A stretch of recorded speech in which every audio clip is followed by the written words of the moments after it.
Everything was okay. So in fact malam tu saya rasa tengah tidur, saya tengok tiba-tiba jaga tengah malam sejuk kelam-kelam kan, dengan dia punya almari yang bulky, dia punya katil tu kan dia ada tiang segi tiang 4 tu nak gantung kelambu kan, very antique and English ni konsep kan. Memang ada rasa gemang-gemang lah tu kan. Tapi nak buat macam mana, kita ada kawan, so tak adalah rasa takut. So malam tu tidur, tiba-tiba saya jaga tengah malam. Dan dalam masa mamai-mamai tu, saya tengok kawan saya tu bergayut dekat yang lambu, palang lambu tu. Dan dalam mamai, kenapa kau bergayut ni apa semua dia macam dia tak peduli. Dan saya terus tidur lah, lantak kau lah, biasa kau nak syuting. Okay, cerita kan. So besok pagi saya breakfast, kita orang sembang-sembang semua. Then friend of mine ni kata, abang, bukan, kau nampak apa semalam?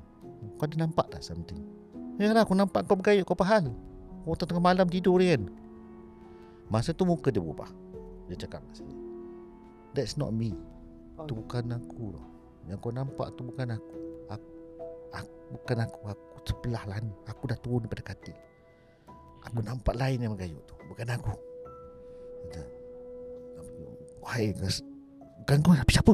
So benda tadi misteri kan? Sangat menakutkan, dia kata. Tapi aku tak tahu nak cerita macam mana. So kecoh lah. Semua orang dah takut. The whole team dah takut, kena ganggu malam tu kan. Kerana semua orang kata apa ni dah ada hantu hotel tu. Semua nak balik. So dah panik lah, emergency ni kan. Kita dah tak nak syuting ni. Apa pun siapa nak, who want to believe about there's a ghost in this hotel? Who want to balik-balik lah. So macam kita pun alamak. Dan kita stay, tak ada nak balik. Tanyalah apa sejarah hotel ni, kenapa dia ada kes macam ni kan. Dah calm down kan.